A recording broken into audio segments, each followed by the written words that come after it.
검찰이 차량 호출 서비스 타다의 영업 방식을 불법으로 판단해 렌터카 업체인 소카의 이재용 대표 등을 재판에 넘겼습니다.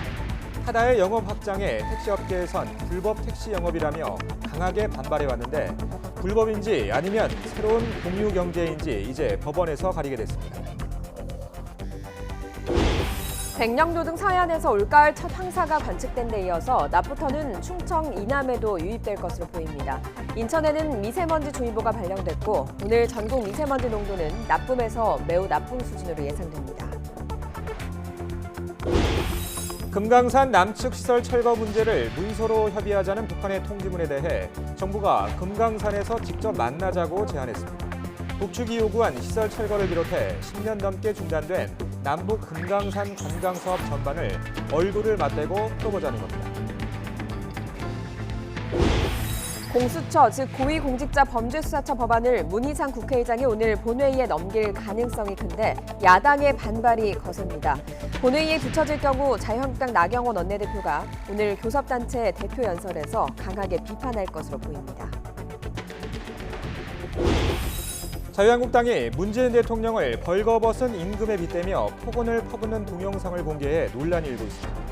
더불어민주당은 한국당 전신인 한나라당이 고 노무현 전 대통령을 조롱했던 연극이 떠오른다며 강하게 반발했고 청와대도 국격과 국민에 어울리는 행태냐고 비판했습니다. 세월호 참사 당시 KBS 보도에 개입한 혐의로 1심에서 의원직 상실형을 받은 이정현 의원이 2심에선 벌금 1,000만 원으로 감형됐습니다. 2심 재판부는 이 의원이 방송법을 어겼지만 사실과 다른 부분을 바로잡으려 했고 관행적 행위였다고 본 건데 이대로 확정되면 의원직은 유지할 수 있습니다. 여러분 안녕하십니까? 10월 29일 화요일 굿모닝 YTN 시작합니다. 스마트폰 애플리케이션 타다를 이용해 차량 호출 서비스를 제공해온 업체와 대표가 불법 차량 영업 혐의로 재판에 넘겨졌습니다. 서울중앙지검 형사 5부는 여객 자동차 운수사업법 위반 혐의 등으로 소카 이재용 대표와 VCNC 박재욱 대표를 법인과 함께 불구속 기소했다고 밝혔습니다. 검찰은 이들이 11인승 승합차와 운전기사를 이용해 면허 없이 여객 자동차 운송 사업을 운영하고 자동차 대여 사업자에게 허용되지 않는 유상 여객 운송을 한 혐의를 받고 있다고 밝혔습니다.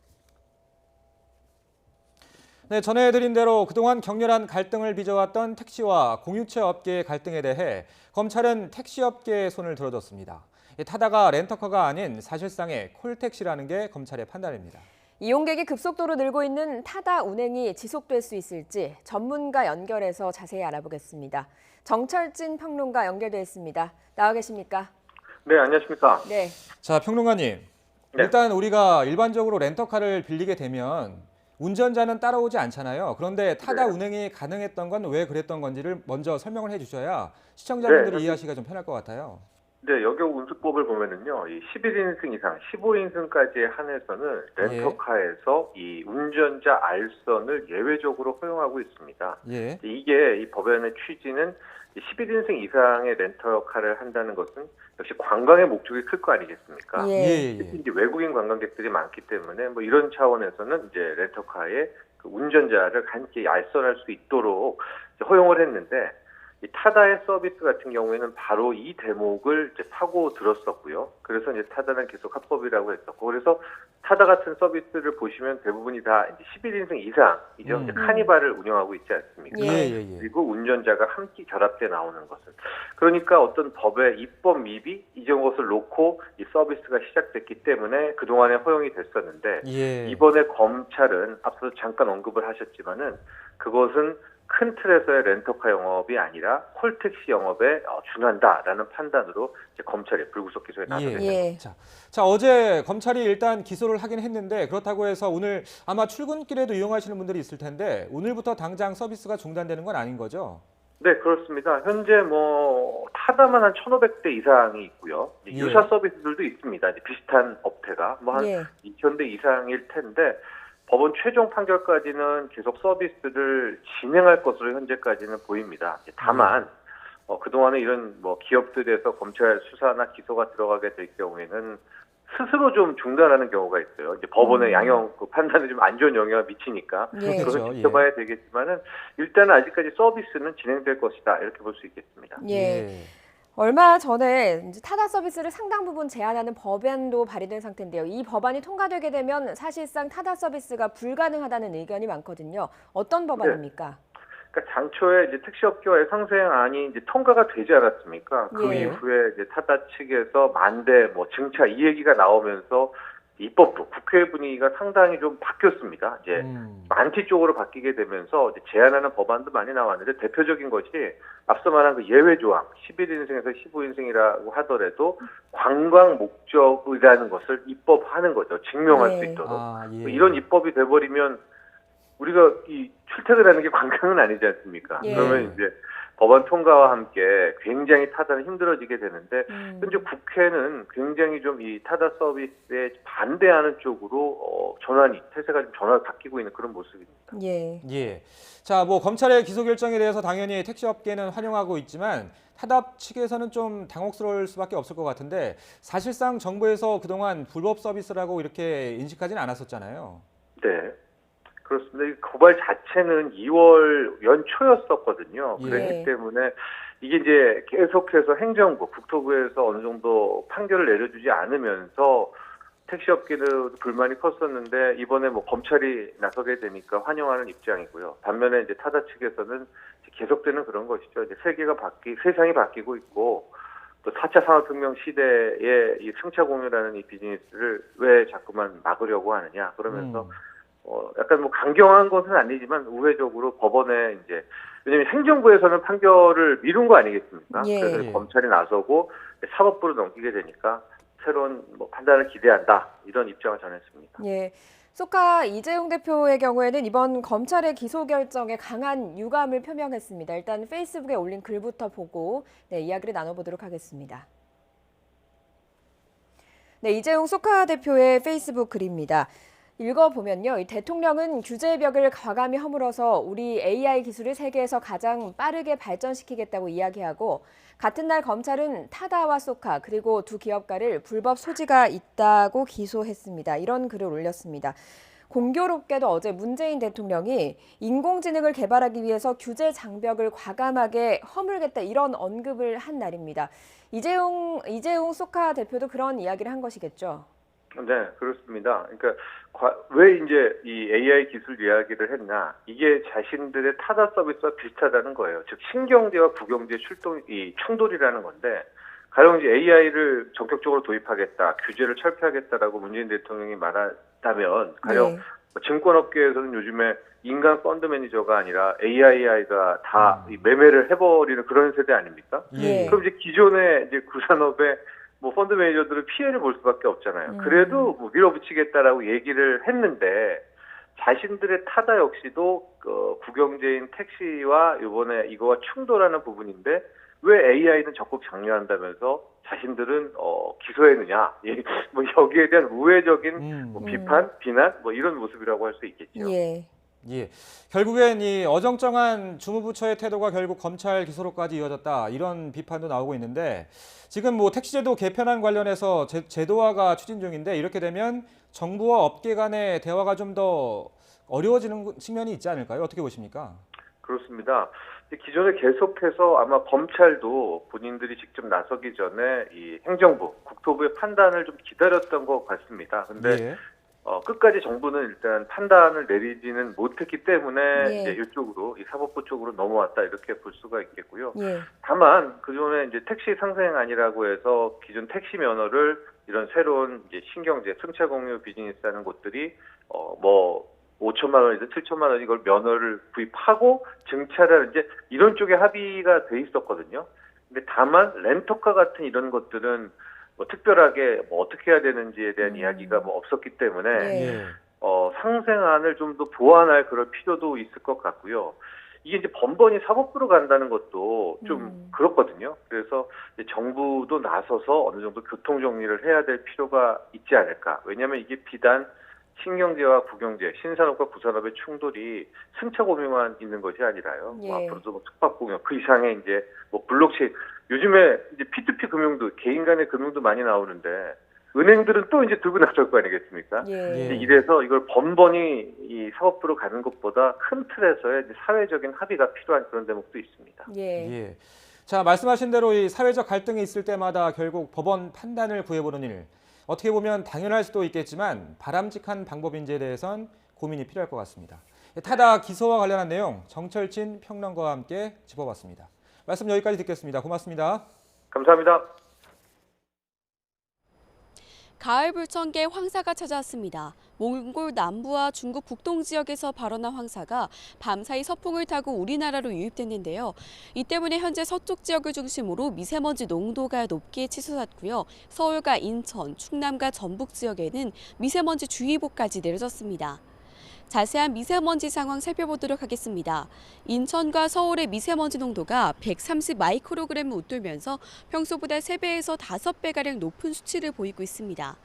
황사는 점차 남동진하면서 낮부터는 충청 이남 지역에도 영향을 주겠고요. 이 때문에 오늘 전국의 미세먼지 농도 나쁨에서 매우 나쁨 수준까지 치솟겠습니다. 가급적 야외 활동을 자제하시고요. 외출 시에는 반드시 미세먼지용 마스크를 착용하시기 바랍니다. 낮 동안 선선하겠습니다. 서울 17도, 대전 18도, 광주 19도, 대구도 20도로 어제와 비슷하겠습니다. 남은 한 주간 뚜렷한 비 소식 없이 일교차 큰 가을 날씨가 이어지겠습니다. 큰 일교차에 황사까지 겹치면서 건강에 적신호가 켜지고 있습니다. 외출 후에는 흐르는 물에 손과 발을 깨끗하게 씻어주시고요. 수분 섭취도 충분히 해주시기 바랍니다. 지금까지 상암동 야외 스튜디오에서 YTN 권혜인입니다. 금강산 남측 시설 철거 문제를 문서로 협의하자는 북한의 통지문에 대해 정부가 금강산에서 만나자며 대면 접촉을 제안했습니다. 북측이 요구한 시설 철거를 비롯해 10년 넘게 중단된 남북 금강산 관광사업 전반을 직접 만나서 풀어보자는 제안입니다. 북측의 대응이 주목됩니다. 김지선 기자가 보도합니다. 북한이 금강산 남측 시설을 철거해가라는 통지문을 보내온 지 나흘째. 주말 내내 고심을 거듭한 정부가 내놓은 답변은 일단 만나서 풀자는 겁니다. 통일부는 시설 철거를 포함해 금강산 관광 문제를 협의하기 위한 남북 실무회담을 제안했다고 밝혔습니다. 우리 기업의 재산권에 대한 일방적인 조치는 국민 정서에 배치되고 남북 관계를 훼손할 수 있는 만큼 남북 간에 충분한 협의를 거쳐 합리적으로 해결해 나갈 필요가 있습니다.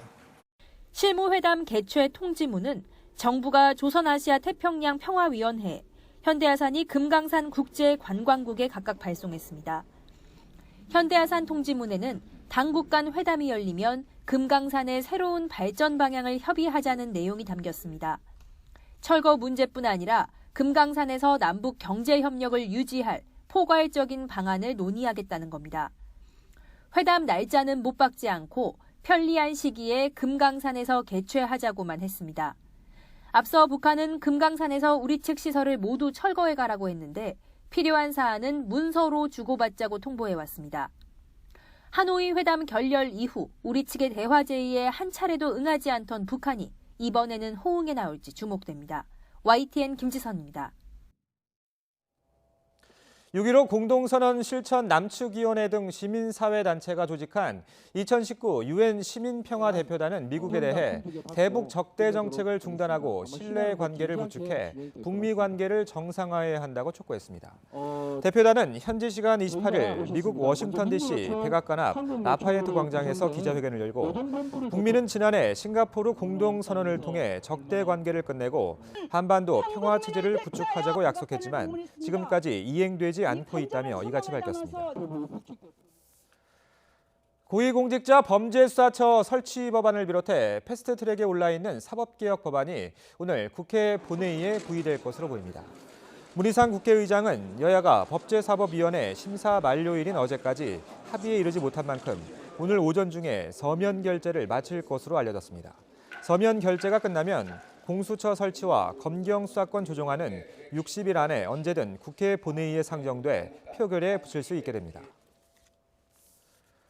어제 교섭단체 대표 연설에 나선 더불어민주당 이인영 원내대표는 민의를 그대로 반영할 수 있는 선거제도 개혁의 필요성을 거듭 강조했습니다.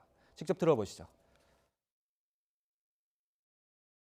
자유한국당의 한결같은 외면과 어깃장 때문이었습니다.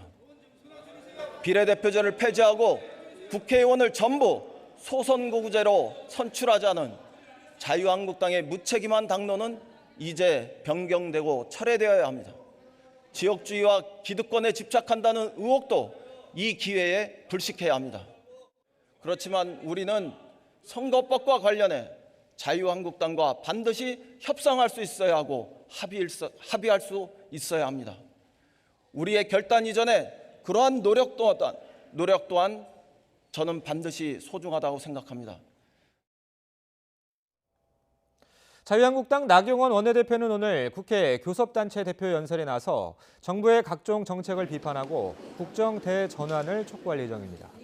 나 원내대표는 이른바 패스트트랙으로 지정된 사법개혁 법안과 선거법 개정안에 대해 관련 절차도 불법이고 내용도 위헌이라면서 절대 받아들일 수 없다고 강조할 것으로 보입니다. 자유한국당이 당을 상징하는 만화 캐릭터를 활용한 유튜브 영상을 통해 문재인 대통령을 벌거벗은 임금님에 빗대 거친 말로 조롱해 논란이 일고 있습니다.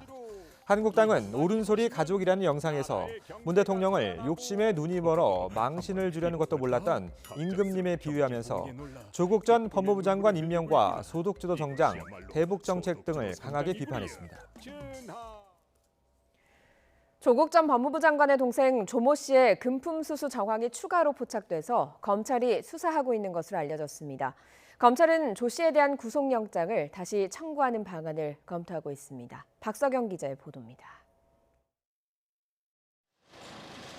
검찰은 지난주 접수된 조국 전 장관 동생 조모 씨의 금품 수수 의혹 관련 추가 고소 사건도 수사하고 있습니다. 사실관계를 파악하기 위해 최근 관련 참고인 등을 불러 조사했다고 검찰은 밝혔습니다.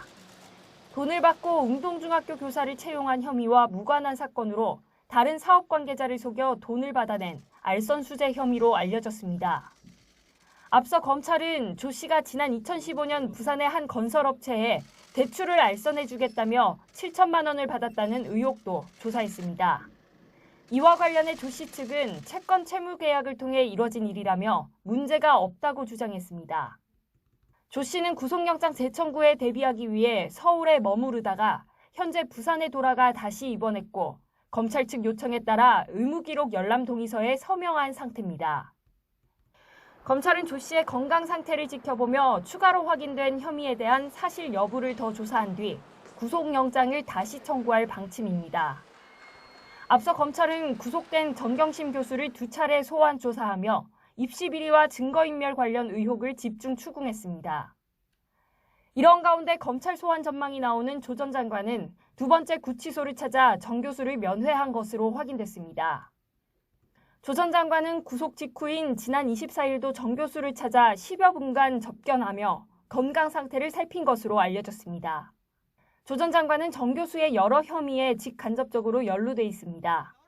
하지만 검찰은 가족이라는 점 등 여러 사항을 고려해 법원에 접견 금지 신청은 하지 않았다고 설명했습니다. YTN 박서경입니다. 세월호 참사 당시 KBS 보도에 개입한 혐의로 1심에서 의원직 상실형을 받은 이정현 의원이 2심에선 벌금 1,000만 원으로 감형됐습니다.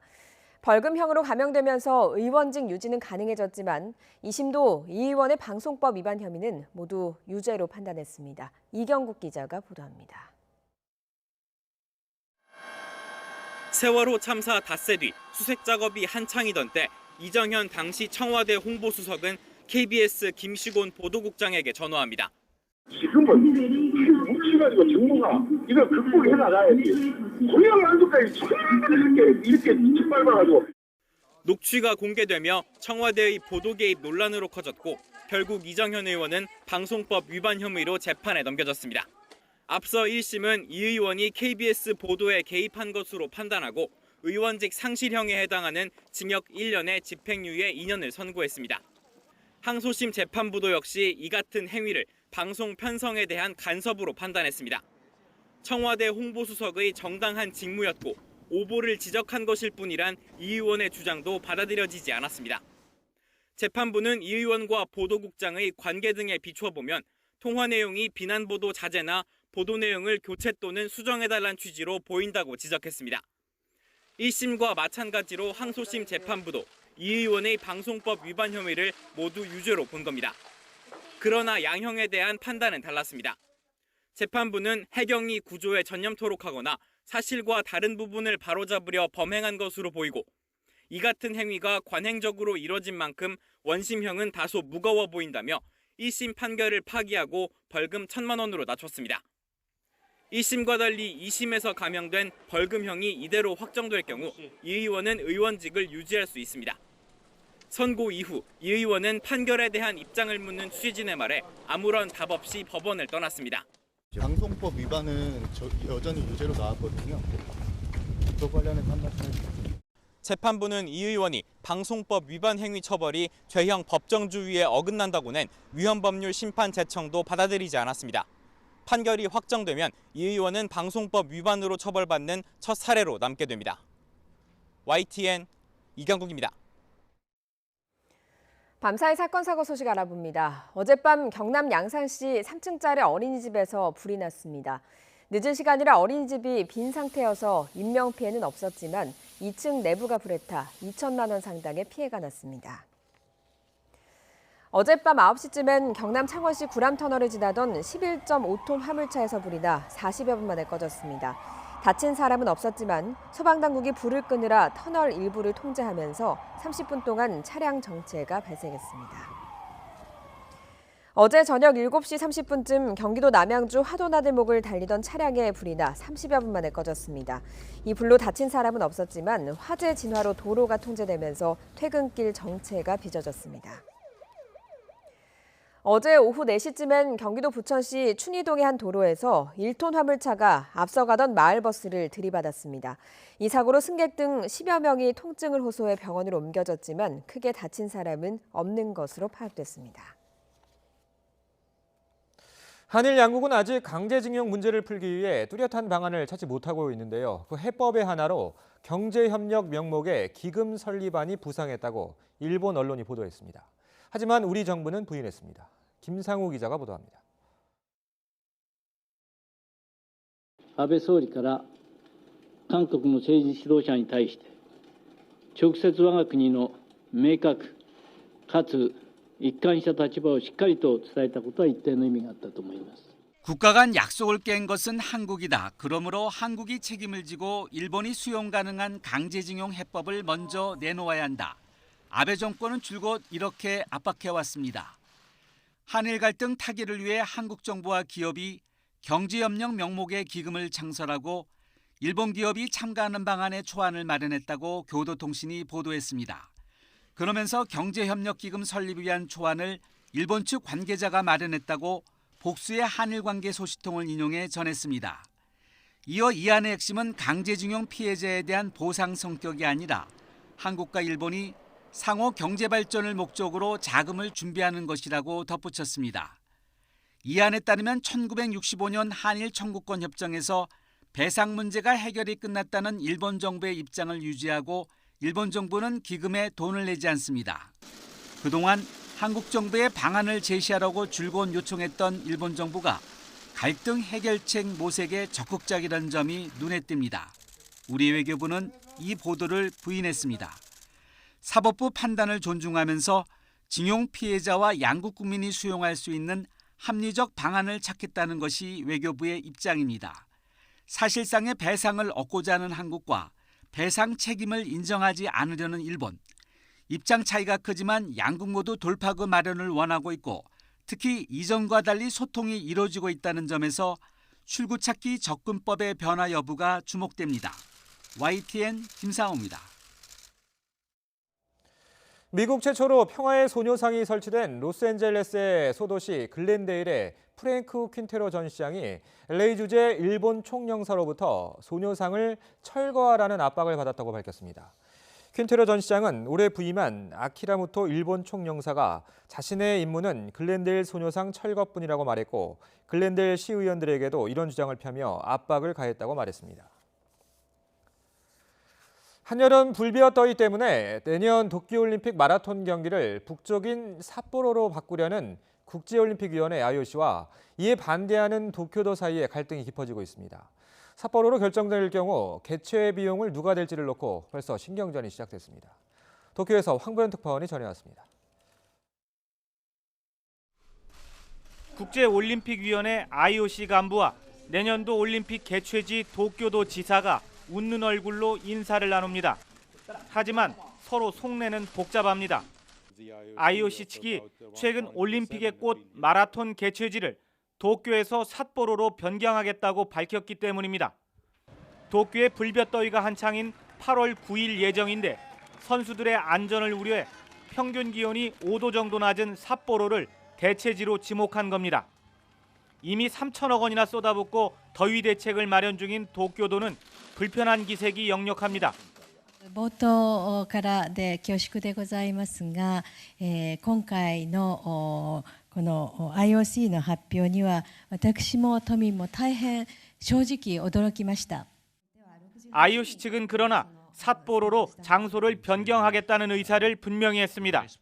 It's not a matter of if the Tokyo government insists, the decision has been taken. 삿포로로 최종 결정된다고 해도 문제가 다 끝나는 게 아닙니다. 삿포로 마라톤을 위한 경기장 보수와 코스 정비 등 추가 비용 약 3천억 원을 누가 부담할지를 두고 벌써 신경전이 뜨겁습니다.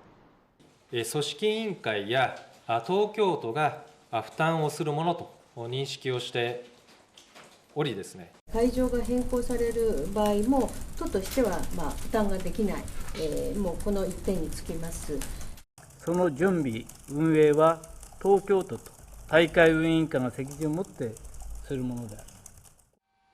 조만간 열리는 IOC 회의에서 마라톤 개최지가 최종 결정될 예정인 가운데 IOC 의지대로 삿포로로 정해진다면 막대한 비용을 놓고 또 한 번 볼썽사나운 대립이 불가피해 보입니다. 도쿄에서 YTN 황보현입니다. 지난 23일 영국에서 발생한 냉동 컨테이너 집단 사망 사건으로 기소된 트럭 운전자가 법정에 나왔습니다. 이번 비극적인 일과 관련해서 베트남에선 24명이 실종됐다는 신고가 들어온 것으로 알려졌습니다. 김태현 기자입니다. 컨테이너 사망 사건의 핵심 인물인 트럭 운전자 모리스 로빈슨이 영국 법정에 출두했습니다. 로빈슨은 첼름스퍼드 치안 판사 법원에서 열린 심리에 화상 연결 방식으로 출석했습니다. 회색 운동복을 입은 그는 이름과 주소만을 짧게 말했습니다. 영국 경찰은 앞서 로빈슨을 살인과 인신매매, 밀입국, 돈세탁 공모 등의 혐의로 기소했습니다. 검찰은 이번 사건은 많은 이민자를 영국으로 들어오게 하는 국제적 불법 조직과 관련돼 있다고 밝혔습니다. 로빈슨은 보석을 신청하지 않았습니다. 법원은 다음 달 25일 런던 중앙형사법원에서 심리가 재개될 때까지 계속 구금하기로 했습니다. 경찰은 처음에는 사망자 39명이 중국인인 것으로 추정했지만 베트남인도 상당수에 이르는 것으로 보입니다. 베트남 응해안성과 하틴성에서 모두 24명의 실종 신고가 접수된 가운데 가족들은 충격과 슬픔을 이길 수 없습니다. 사고 몇 시간 전 18살 아들 티앱의 전화 문자를 받았던 어머니는 걱정으로 밤을 지새입니다. Vì thầy khiếp sợ quá, đi mạo hiểm quá, trước khi đi là mình không biết là chưa biết thì là cho con đi rồi chứ. Giờ biết rồi là nếu mà con nữa cũng cho con đi rồi. 돈을 벌기 위해 티앱과 함께 갔던 사촌형 헝 역시 소식이 끊겼습니다. 베트남 외교부와 경찰은 사망자 신원 확인을 위해 영국 당국과 긴밀한 협력에 나섰습니다. YTN 김태현입니다. 유럽연합 EU가 사흘 앞으로 다가온 영국의 EU 탈퇴 브렉시트 시한을 내년 1월 31일까지 3개월 연장하는 데 합의했습니다. 영국을 제외한 EU 27개 회원국 대사들은 벨기에 브뤼셀에서 만나서 이런 결정을 내렸습니다. 2016년 6월 브렉시트 국민투표 이후 브렉시트가 연기된 건 이번이 세 번째입니다. 공수처 즉 고위공직자 범죄수사처 법안을 문희상 국회의장이 오늘 본회의에 넘길 가능성이 큰데 야당의 반발이 거셉니다. 본회의에 붙여질 경우 자유한국당 나경원 원내대표가 오늘 교섭단체 대표연설에서 강하게 비판할 것으로 보입니다. 자유한국당이 문재인 대통령을 벌거벗은 임금님에 빗대며 폭언을 퍼붓는 동영상을 공개해서 논란이 일고 있습니다. 더불어민주당은 한국당 전신인 한나라당이 고 노무현 전 대통령을 조롱했던 연극이 떠오른다며 강하게 반발했고, 청와대도 국격과 국민에 어울리는 행태냐고 비판했습니다. 청년과 취약계층 일자리 만들기를 돕고자 정부가 지원하는 고용장려금 일부가 사업주 배우자나 친인척 등에게 흘러가는 등 허술하게 집행됐습니다. 장려금을 바꿔도 노동자를 퇴직시킨 사업장에 준 돈을 제대로 돌려받지 못한 경우도 확인돼 감사원이 정부에 환수하라고 통보했습니다. 올해 한 가족 4식구가 김장하려면 20포기 기준으로 지난해보다 10%쯤 많은 30만 원가량이 들 것으로 예상됩니다. 이딴 가을 태풍에 경작지와 생산량이 타격받아 무와 배춧값 등이 올랐기 때문인데 정부가 수급 안정 대책 마련에 나섰습니다. 고위공직자 범죄수사처 설치 법안 등 패스트트랙 사법개혁 법안이 오늘 본회의에 부의될 것으로 전망되면서 여야의 공방이 격화하고 있습니다. 어제는 문희상 국회의장과 여야 3당 원내대표가 만나 담판에 나섰지만 입장차만 확인했습니다. 이승배 기자입니다. 해외 순방을 마치고 돌아온 문희상 국회의장이 공수처법 처리 문제를 논의하기 위해 여야 3당 대표를 불러 모았습니다. 1시간 가까이 팽팽한 기싸움을 벌였지만 견해차를 좁히지 못하고 기존 입장만 재확인하고 헤어졌습니다. 여당은 패스트트랙 지정 이후 180일을 넘기면 소관 상임위가 법제사법위원회인 만큼 따로 법사위를 거치지 않아도 된다는 점을 강조했지만 검찰 개혁과 관련해서 법사위 숙려 기간이 저는 오늘로써 종료되고 내일부터는 상정하실 수 있다. 본회의에 부의하실 수 있다. 이런 말씀을 드렸고, 야당은 추가로 법사위에서 90일 동안 심사 없이 회의에 붙이는 것은 날치기 국회법 위반이라며 반발했습니다.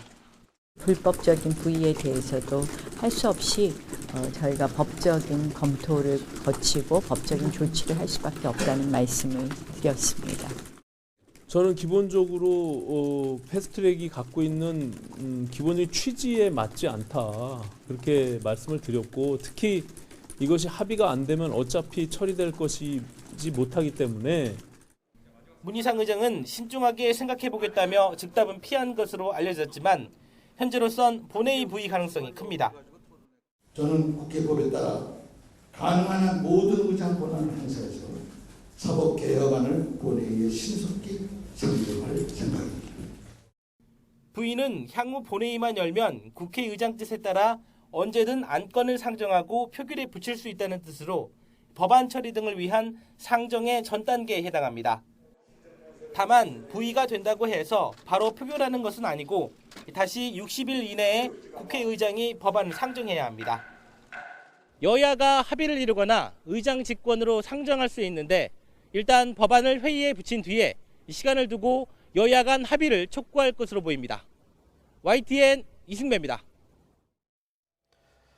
공수처법 처리를 위해 자유한국당을 제외한 다른 야당과의 공조를 선언한 더불어민주당이 선거법 개정안도 처리할 것이라며 계속해서 다른 야당들의 구애를 하고 있습니다. 하지만 다른 야당들의 반응은 냉랭합니다. 여기에 의석수 확대라는 예민한 얘기까지 불거져 그야말로 산 넘어 산입니다. 이대건 기자입니다. 더불어민주당 이인영 원내대표는 교섭단체 연설 앞부분에 현행 선거제는 반드시 바꿔야 한다고 강조했습니다. 민심을 최대한 담아낼 수 있도록 비례성과 대표성을 강화한 연동형 비례대표제를 올해 안에 실현하자고 목소리를 높였습니다. 바른미래당과 정의당, 평화당, 그리고 가칭 대한신당에 보내는 공조의 손짓입니다.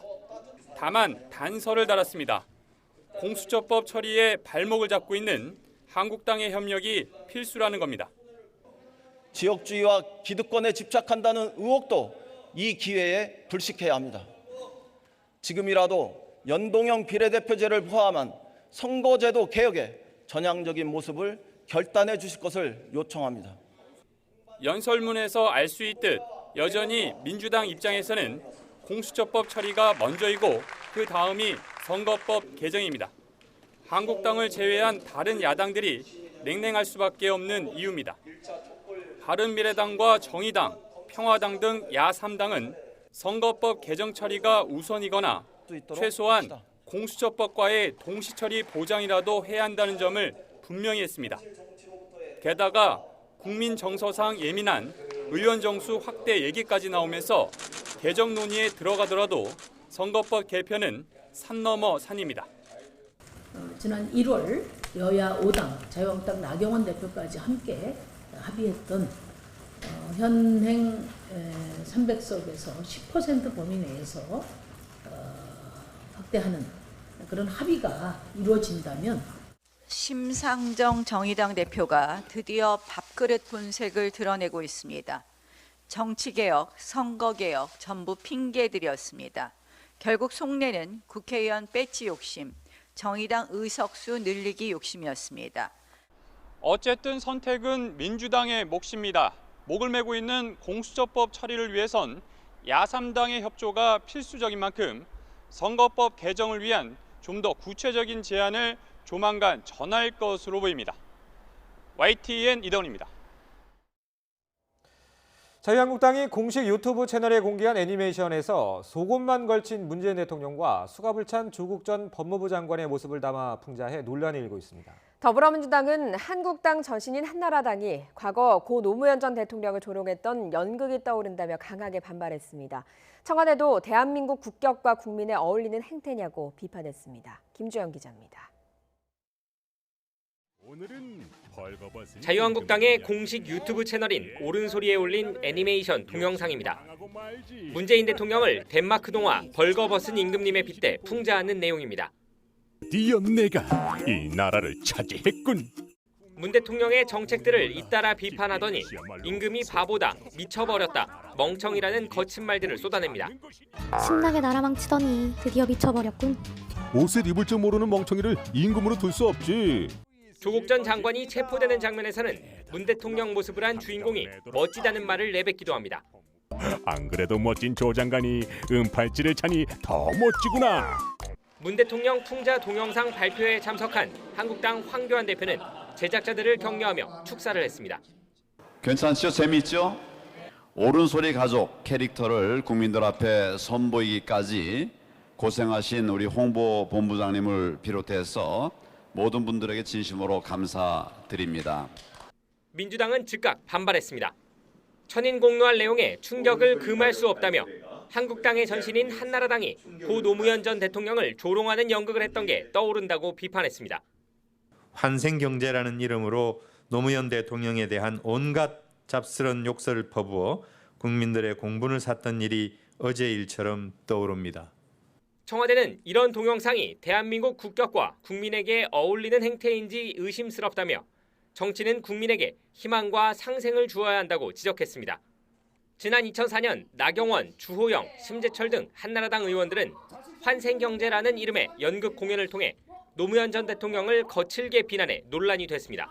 인사를 해도 욕을 하는 너희는 개X이 다 있어? 내가 예상을 없어? 이점 가면 막 하자는 거죠? 표현의 자유일 뿐이다. 상대를 존중하는 최소한의 정치적 금도를 어긴 것이다. 논란이 일고 있는 가운데 이번 동영상 파문으로 가뜩이나 얼어붙은 전국의 해법 잡기는 더욱 어려워졌다는 관측이 나옵니다. YTN 김주영입니다. 검찰개혁을 논의하는 법무부 산하 법무검찰개혁위원회가 검찰의 정보 수집 기능을 사실상 전면 폐지하라고 권고했습니다. 수집된 정보가 범죄 혐의 수사와 무관하게 정치적으로 악용될 소지가 있다는 이유 때문입니다. 조성호 기자의 보도입니다. 법무부 법무검찰개혁위원회가 6번째 권고안을 발표했습니다. 대검찰청 등의 정보 수집 기능을 즉시 폐지하라고 했습니다. 대검찰청 수사정보정책관, 수사정보 1, 2 담당관을 즉시 폐지하고 이와 관련한 규정을 삭제하는 내용으로 반부패 수사부가 남아있는 서울중앙지검과 대구, 광주지검의 수사정보 수집 기능도 없애라고 권고했습니다. 특히 각급 검찰청 기관장이 정당, 시민단체 등의 동향을 보고하도록 한 검찰 보고 사무규칙 조항도 고치라고 밝혔습니다. 지난 2017년 문무일 전 검찰총장 시절 검찰은 범죄정보과 이름을 수사정보과로 바꾸고 역할과 기능을 대폭 축소했습니다. 검찰의 동향 보고가 과거 정권에서 하명 수사 등에 악용되어 온 부작용을 막으려는 취지였습니다. 하지만 개혁위는 검찰의 이런 자체적인 노력이 부족하다고 봤습니다. 범죄 정보를 수사 정보로만 명칭만 베껴냈어요. 그래서 규정을 보시면 이름만 바뀌지 똑같습니다. 특정한 목적을 위한 표적적 선택적 정보 수집이 가능하다. 인원도 한때 15명까지 줄었다가 어느새 30여 명으로 늘어났다고 지적했습니다. 범죄와 무관한 정보가 수집돼 정치적으로 은밀하게 활용될 가능성을 전면 차단해야 한다는 겁니다. 이에 대해 대검 관계자는 검찰은 동향 수집에서 완전히 손을 떼고 공식적으로 입수한 범죄 관련 정보의 신빙성을 검증하는 기능만 맡고 있다고 밝혔습니다. 검찰 내부에서는 검찰의 정보 기능이 어떻게 운영되는지 제대로 파악하지도 못한 채 권고안을 논의한 것 아니냐는 지적도 나왔습니다. YTN 조성호입니다. 조국 전 법무부 장관 의혹을 수사하는 검찰이 동생 조모 씨의 금품 수수 정황을 추가로 포착해 수사하고 있습니다. 서울중앙지검 반부패 수사 2부는 지난주 조 씨의 금품 수수 의혹과 관련한 고소장을 접수해서 사실관계를 파악하고 있다고 밝혔습니다. 다만 고소장 내용이 웅동학원 채용비리 등과는 무관하다고 밝혀서 다른 개인적 사업관계에서 알선 수재 혐의 등이 포함된 것으로 알려졌습니다. 네, 화요일 아침 황사용 마스크 꼭 착용하고 나오시기 바랍니다. 몽골 남부와 중국 북동 지역에서 발원한 황사가 밤사이 서풍을 타고 우리나라로 유입된 건데요. 현재 백령도와 충남 홍성 등 서해안에 황사가 관측되고 있습니다. 서쪽 지방을 중심으로 미세먼지 농도가 높게 치솟아 있습니다. 인천과 서울의 농도가 140 마이크로그램 안팎으로 평소보다 4배에서 5배가량이 높고요. 서울과 인천 또 충남과 전북 지역에는 미세먼지 주의보가 발령 중입니다. 낮 동안에는 차츰 충청 이남 지방으로도 황사가 유입되면서 전국의 농도가 나쁨에서 매우 나쁨 수준까지 오르겠습니다. 어린이나 노약자는 오늘 불필요한 외출을 자제하시는 게 좋겠습니다. 오늘 아침 어제보다 쌀쌀함이 덜합니다. 서울 기온 10.1도를 보이고 있는데요. 한낮 기온은 17도로 선선하겠고 내일 아침에는 기온이 5도까지 뚝 떨어지면서 반짝 추위가 찾아오겠습니다. 아침까지 내륙 곳곳에 안개가 짙게 끼겠고요. 낮 동안에는 전국 하늘에 구름이 거의 지나지 않겠습니다. 낮 기온은 어제와 비슷하거나 조금 높아서 서울 17도, 강릉 20도, 대구와 울산 20도가 예상됩니다. 지금까지 날씨 정보였습니다. 검찰이 차량 호출 서비스 타다의 영업 방식이 불법이라고 판단해 소카 이재용 대표 등을 재판에 넘겼습니다. 택시업계에선 불법 택시 영업이라며 격렬하게 반발해왔는데 결국 법원에서 불법 여부를 가리게 됐습니다. 전준영 기자가 취재했습니다. 스마트폰을 이용한 새로운 차량 공유 서비스가 출시될 때마다 택시업계는 격렬하게 반발했습니다. 카카오의 카풀 서비스에 이어 렌터카 기반 차량 호출 서비스 타다가 등장했을 때도 마찬가지였습니다. 택시업계는 생존권을 침해당했다며 연이어 대규모 집회를 열었고 일부 기사는 분신 등 극단적 방법으로 항의하기도 했습니다. 결국 지난 2월 택시업계는 타다를 운영하는 VCNC 박재욱 대표와 렌터카 업체인 소카 이재용 대표를 불법 영업이라며 검찰에 고발했습니다. 위탁 업체에 기사를 모집을 하고 배회 영업을 해서 기사에게 월급을 주고 우리 이런 형태가 택시하고 전혀 다를 바가 없고.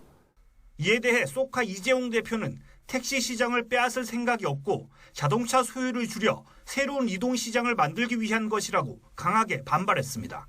고발장 접수 8달 만에 검찰은 소카 이 대표와 VCNC 박 대표를 법인과 함께 여객자동차 운수사업법 위반 혐의로 재판에 넘겼습니다. 타다와 같은 렌터카 기반 차량 호출 서비스가 불법이라고 판단한 겁니다. 검찰은 11승 승합차와 운전기사를 이용해 면허 없이 여객 자동차 운송 사업을 운영하고 자동차 대여 사업자로서 법률상 허용되지 않는 유상 여객 운송을 했다고 밝혔습니다. 특히 타다와 동일한 방식으로 사업하는 업체가 있다면 같은 혐의로 처벌이 가능할 걸로 본다고 밝혀 불법 영업 행태라는 점을 분명히 했습니다. 타다를 둘러싼 사회적 논란 끝에 검찰이 업체와 대표를 재판에 넘기면서 택시 영업권을 침해한 불법인지 새로운 방식의 공유 경제인지 판단은 법원에서 가려지게 됐습니다. YTN 전준영입니다. 이재용 소카 대표는 검찰의 기소 결정을 우회적으로 비판했습니다. 이 대표는 페이스북에 올린 글에서 대통령이 규제의 벽을 과감히 허물어 우리 인공지능 기술을 세계에서 가장 빠르게 발전시키겠다고 얘기한 당일 검찰이 타다와 소카 두 기업가를 기소했다고 지적했습니다. 또 타다는 우리나라에서 법에 할 수 있다고 명시돼 있고 경찰과 국토부에서도 문제 삼지 않은 130만 명 이상의 이용자와 9천 명의 드라이버를 고용하는 서비스이자 현실에서 AI 기술을 가장 많이 적용한 모빌리티 기업이라고 설명했습니다. 창원에서 터널을 지나던 대형 화물차에서 불이 나 한때 터널 운행이 통제됐습니다. 부천에선 화물차가 마을버스를 들이받아 10명이 다쳤습니다. 사건 사고 최기성 기자가 종합했습니다. 터널 안에 멈춰선 화물차 위로 불길이 치솟습니다. 소방대원들은 쉴 새 없이 물을 뿌립니다. 창원시 구럼터널을 지나던 11.5톤 화물차에서 불이 난 겁니다. 다친 사람은 없었지만 터널 일부 통행이 통제돼 시민들이 불편을 겪었습니다. 경찰은 엔진 쪽에서 펑하는 소리와 함께 불꽃이 일었다는 운전자 진술을 바탕으로 화재 원인을 파악하고 있습니다. 차량에 붙은 불이 도로까지 번졌습니다. 퇴근길에 남양주 화도 나들목을 달리던 차량에 불이 났습니다. 운전자는 무사히 대피했지만 차선을 막고 불을 끄느라 30분 가까이 정체가 빚어졌습니다. 소방대원들이 잔불 정리를 하고 있습니다. 양산시에 있는 3층짜리 어린이집에서 난 불입니다. 늦은 시간이라 실내에 사람은 없어 인명 피해는 없었습니다. 불은 어린이집 2층 내부를 태워 소방서 추산 2천만 원의 피해가 났습니다. 경찰은 검은 연기가 피어올랐다는 신고자 진술을 바탕으로 화재 원인을 조사하고 있습니다. 화물차 앞부분이 심하게 일그러졌습니다. 부천시 도로에서 1톤 화물차가 앞서가던 마을버스를 들이받은 겁니다. 승객 등 10명이 통증을 호소해 병원으로 옮겨졌지만 다행히 크게 다친 사람은 없는 것으로 전해졌습니다. 경찰은 안전거리를 확보하지 않은 화물차가 앞서가던 버스를 들이받은 것으로 보고 있습니다. YTN 최기성입니다. 버스 안에서 몸에 딱 붙는 바지, 레깅스를 입은 여성을 몰래 촬영한 남성이 무죄를 선고받았습니다. 여성단체를 중심으로 논란이 커지고 있는데요. 먼저 무죄를 선고한 재판부의 설명부터 보겠습니다. 의정부 지방법원은 지난해 버스를 타고 가다 레깅스를 입은 여성을 몰래 촬영했다. 1심에서 유죄를 선고받은 A씨가 피해자에게 불쾌감을 준 건 분명하다고 지적했습니다. 하지만 레깅스는 일반복으로 활용되고 있고 피해자가 성적 수치심을 느꼈다고 단정하기 어려운 데다 처벌을 원치 않는 점을 고려해 무죄를 선고한다고 밝혔습니다. 재판부는 그러면서 카메라를 이용한 성폭력 범죄는 신체를 촬영했을 때 처벌할 수 있는데 피해자의 노출된 신체는 목 윗부분과 손, 발목이 전부라고도 덧붙였습니다. 이 판결 내용이 알려지자 여성단체를 중심으로 불법 촬영 범죄 자체가 문제라는 지적이 이어졌습니다. 도둑 촬영해도 괜찮고 불법 촬영해도 괜찮다는 기준치를 주는 것이 아니냐는 겁니다. 일자리가 없어 어려움을 겪는 청년들을 도우라고 마련된 정부 지원금이 고용장려금입니다. 국민 세금이죠. 그런데 이 고용장려금이 사업주의 배우자나 친인척 등에게 흘러 들어가는 등 허술하게 집행된 것으로 드러났습니다. 이승훈 기자가 취재했습니다. 고용장려금은 일자리 창출을 위한 정부의 지원금입니다. 해마다 지원 규모가 늘어나 올해는 5조 7천여억 원을 집행할 예정입니다. 청년이나 취약계층이라도 지원엔 예외가 있습니다.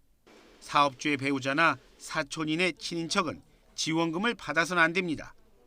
그런데 지난 3년간 사업주의 배우자나 친인척 260여 명이 이 돈을 받았습니다. 정부 예산 12억 원이 새 나갔습니다. 아르바이트 근로자와 학교에 다니는 학생에게도 부당 지원됐습니다. 일자리 예산 누수는 또 있습니다. 이른바 일자리 함께하기에 참여한다며 설치비만 받은 곳도 있었고 장려금을 받고도 근로자를 퇴직시킨 사업장에게 준 돈도 제대로 돌려받지 못한 걸로 확인됐습니다. 감사원은 고용노동부 장관에게 고용장려금 부당 지급액 등 모두 104억 원을 환수하고 철저한 사후 대책 마련을 통보했습니다. YTN 이승훈입니다. 홍남기 경제부총리와 이낙연 국무총리가 지금의 우리나라 경제 상황과 관련해서 엄중하게 느끼고 있다고 했습니다. 하지만 약간의 온도차가 있었는데요. 직접 들어보시죠. 저희가 글로벌 경제 성장률이라든가 글로벌 교육 증가율을 따져볼 때는 2008년도에 글로벌 금융위기 이후에 가장 낮은 수준입니다. 그런 측면에서는 글로벌 금융위기 당시의 그런 위기와 같은 엄중함을 저희가 지금 느끼고 있습니다. 전문가들이 말하는 위기의 개념에는 해당치 않는다고 들었습니다. 저는 엄중하다고 생각합니다. 단 위기라고 말할 적에는 일정한 기준이 저희들이 경제 전문가들이 말하는 위기이냐 여부에 대해서는 논의가 있는 것으로 압니다만 매우 상황을 엄중하게 보고 있고요. 최근 심상치 않은 저물가의 진단을 놓고 국책연구기관인 한국개발연구원 KDI가 수요 위축이 더 문제라며 정부, 한국은행과는 다른 입장을 내놨습니다. 한국은행의 통화정책도 정면으로 비판했습니다. 오인석 기자입니다. 올해 들어 줄곧 0%에 머물다 급기야 지난달 마이너스로 주저앉은 물가 상승률. 소비와 투자를 위축시키는 우리 경제의 주요 위험 요인으로 꼽힙니다. 정부는 농산물 가격 하락과 낮은 유가 등 공급 요인과 유류세 인하 같은 정책적 요인 때문에 소비자 물가 상승률이 낮아졌다고 판단했습니다. 공급 즉 하방 요인이 점차 확대되면서 8월에 0% 그리고 오늘 방금 나온 9월 물가는 마이너스 0.4%로 낮아지는 모습입니다. 하지만 KDI는 다른 해석을 내놨습니다. 올해 들어 낮은 물가 상승률은 수요 충격이 더 주요하게 작용했다고 진단했습니다. 올해 9월까지 소비자 물가는 지난 6년 동안 평균보다 0.9%포인트 하락했는데 수요 측 하락 요인이 공급 측 요인보다 더 컸습니다. 2018년에서 2019년을 보면 물가 상승률도 하락을 하고 경제 성장률도 하락을 한 것을 보았을 때 수요 측 요인도 상당 부분 작용하고 있다. 이렇게 해석을 할 수 있을 것입니다. KDI는 한국은행의 통화정책이 물가 변동에 충분히 대응하지 못하고 있다는 비판도 제기했습니다. 지난해 11월 근원 물가 상승률이 1% 안팎으로 정체되고 경기가 둔화하는 모습을 보였지만 한은이 가계부채 급증에 대응해 기준금리를 올린 점을 구체적으로 지적했습니다. KDI는 한국은행의 통화정책이 물가 안정을 중심으로 이루어지도록 전반적인 체계를 재검토할 필요가 있다고 밝혔습니다. 통화정책이 물가 안정을 최우선으로 한다면 디플레이션 발생 가능성은 낮을 것으로 예상된다고 덧붙였습니다. YTN 오인석입니다. 올해 한 가족 4식구가 김장하려면 30만 원가량이 들 거란 예상이 나왔습니다. 지난해보다 10%가량 늘었는데 잇따랐던 가을 태풍 탓이라는 분석입니다. 류재복 기자의 보도입니다. 아름드리 나무를 뿌리째 뽑아버리고 논밭을 물바다로 만드는 위력적인 태풍입니다. 8, 9월에 씨를 뿌려 막 고개 든 무, 배추 싹이 베겨낼 재간이 없습니다. 지난 가을 태풍 3개가 지나간 뒤 가을 배추밭의 5%가 사라졌습니다. 뿌리가 들리거나 병해도 생겨서 김장의 주재료인 배추와 무는 생산량이 5분의 1가량 줄 것으로 보입니다. 태풍으로 좀 유실된 부분도 있고 또 좀 생육이 저조한 부분도 있기 때문에 수급 불안 요인이 있고 본격적인 김장철이 되면은 일정 부분 가격 상승할 가능성이 굉장히 높습니다. 이미 금배추 소리를 듣고 있지만 다가올 김장철이 더 걱정입니다. 4인 가족이 겨우내 먹을 김장을 하려면 20포기 기준으로 30만 원은 들 거란 예상입니다. 지난해보다 10%, 3만 원가량이 더 필요합니다. 무와 배추값이 많이 올랐기 때문입니다. 고추나 마늘 같은 양념은 물량이나 가격에 문제가 없어 그나마 다행입니다. 정부의 김장 채소 수급 안정 대책은 그래서 무와 배추 공급에 초점이 맞춰졌습니다. 배추 7,000톤, 무 4,000톤 정도를 미리 확보했다가 김장철에 풀기로 했습니다. 농협 등에서 김장 채소를 사거나 절인 배추를 예약하면 값을 더 많이 깎아줄 계획입니다. 여전히 겨울 반찬의 대명사인 김장이기에 정부는 수급과 가격에 바짝 신경 쓰고 있습니다. YTN 유재복입니다. 방탄소년단이 오늘 저녁 콘서트를 끝으로 6개월 동안의 스타디움 투어 대장정을 마무리합니다. 이번 투어로 벌어들인 수익은 2천억 원이 넘는 것으로 추산됐는데 우리나라 경제에 미치는 효과는 5조 원이 넘는다는 분석입니다. 김효은 기자가 보도합니다.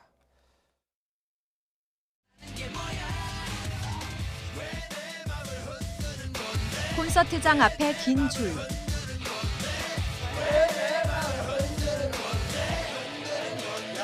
외국 팬들의 능숙한 한국어 노래 솜씨에 꽉 들어찬 관중석까지.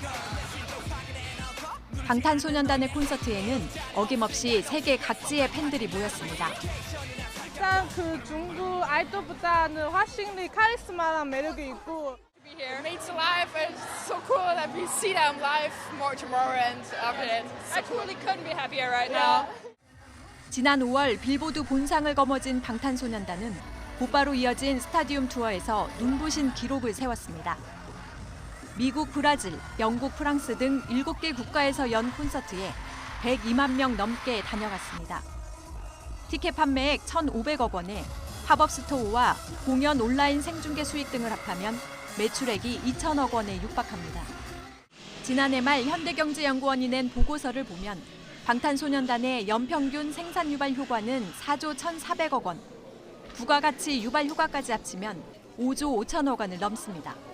생산 유발 효과는 우리나라 중견기업 연평균 매출액의 약 한 26배 정도 되고요. 그리고 부가가치 유발 효과는 약 9배 정도 되는 수준입니다. 또 콘서트나 팬미팅 등을 통해 해마다 80만 명 정도의 외국인 관광객을 불러오는 것으로 추산됩니다. 방탄소년단 덕분에 한국어를 공부하는 친구들이 진짜 많아요. 한국어나 한류 콘텐츠에 대한 관심까지 돈으로 환산할 수 없는 문화적 영향력까지 합하면 방탄소년단의 경제적 파급 효과는 더 커질 전망입니다. YTN 김혜은입니다. 이슬람 급진 무장 세력 IS의 수장 알바그다디는 미군에 쫓기다가 끝내 항복을 거부하고 자폭하는 비참한 최후를 맞이했습니다. 미군은 한밤의 어둠을 틈탄 이번 군사작전 성공까지 오랜 시간 공을 들여온 것으로 알려졌습니다. 조수연 기자가 보도합니다. 현지 시각 26일 자정 전후 미군이 시리아 북부 이들립에 있는 알바그다디의 은신처를 급습했습니다. 최정예 특공대, 델타포스 대원 수십 명이 투입됐습니다.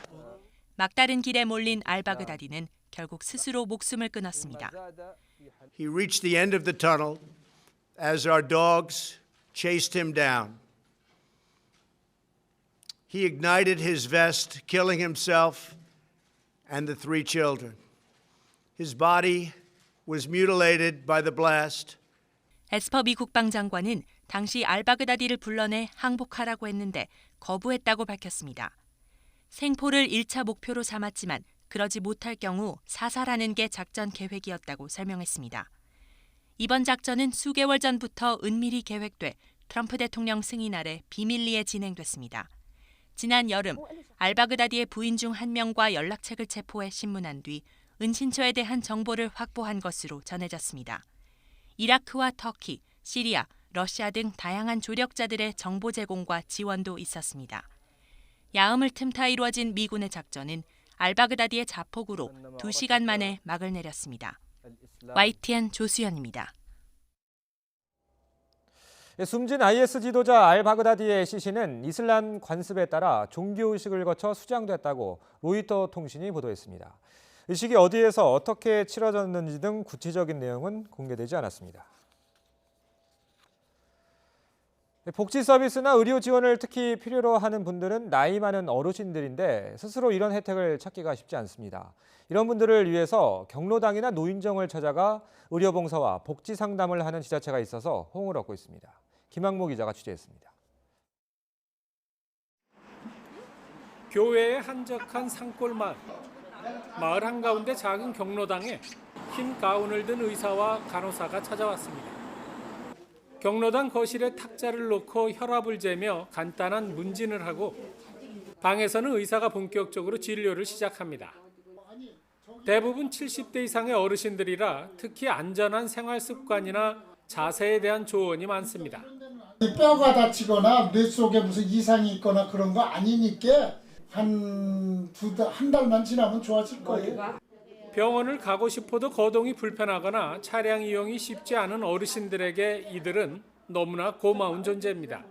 흰길 건너서 차 타고 가야 되는데 차 안 타니까 좋고 앞으로 어떻게 하려는 그런 것도 일러주시고 또 좋은 말씀 해주시니까. 한쪽에서는 노인 복지 사업에 대한 설명이 한창입니다. 시장이 직접 나와 사회복지사와 함께 어르신들이 알아야 할 복지 사업을 자세히 알려주는 겁니다. 연금이나 일자리 같은 거 너무 말씀 잘 해주셔서 귀에 쏙 들어가지고 너무 잘해 주셔서. 이 지역의 경로당이나 노인정은 모두 110곳. 지난 10달 동안 경로당 전담 주치의와 복지 플래너가 한 곳당 2번 정도 들러 어르신들을 보살폈습니다. 신속하게 맞춤형 복지 서비스를 해드리는 효과가 있고요. 또 질병이 있음에도 못 가시는 분들이 있는데 이분들에 대한 예방 또 관리 이런 데에 큰 도움을 드리고 있다고 하는 말씀드립니다. 다양한 복지 서비스의 혜택을 직접 받기 쉽지 않은 어르신들에게 찾아가는 복지 정책이 큰 힘이 되고 있습니다. YTN 김학무입니다.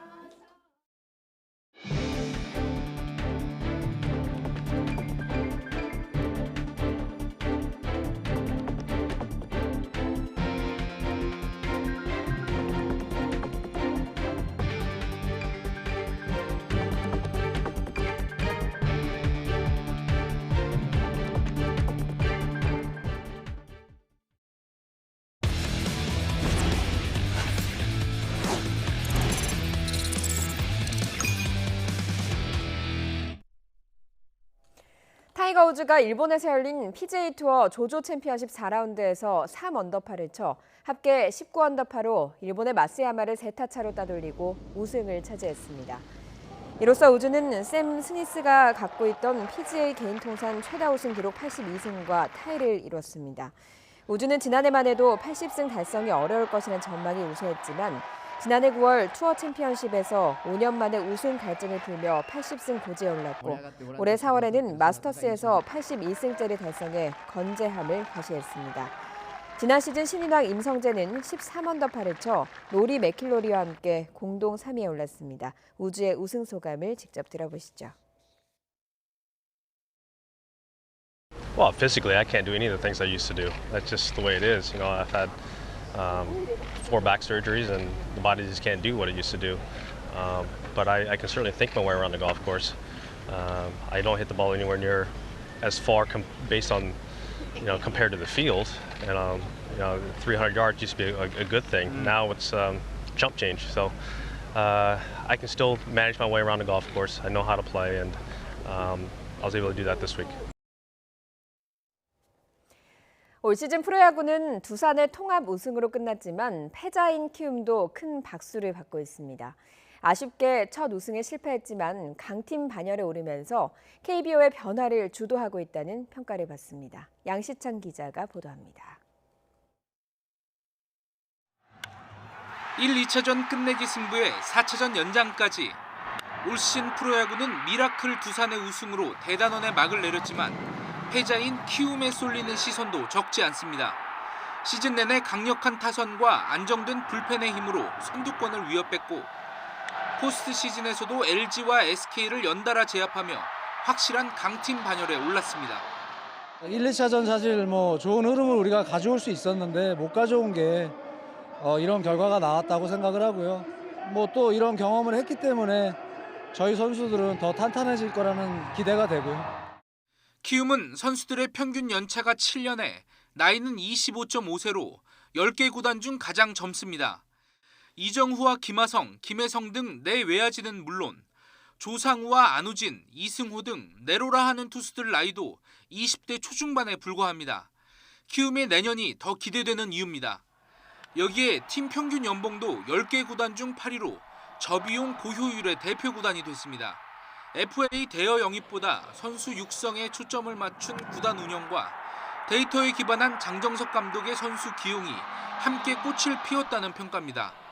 무명 감독 선임에 경력을 파괴하고 갓 20살의 선수들에게 중책을 맡기는 키움의 돌연변이 야구 스타일은 어느덧 다른 팀의 롤모델이 됐습니다. 롯데가 키움의 허문의 수석 코치를 감독으로 영입하고 삼성도 전략 분석 팀장을 새 사령탑으로 앉히는 등 KBO 각 구단의 키움 따라하기가 계속되고 있습니다. 감독들의 네임밸류는 이제는 더 이상 국내 프로야구에서는 중요하게 생각하진 않습니다. 이제는 앞으로는 더 그럴 것이고 그 중심에 키움이 있다고 말씀드릴 수 있습니다. KBO에 새바람을 일으키고 있는 키움의 내년 시즌 결과에 일찍부터 기대가 커지고 있습니다. YTN 양시창입니다.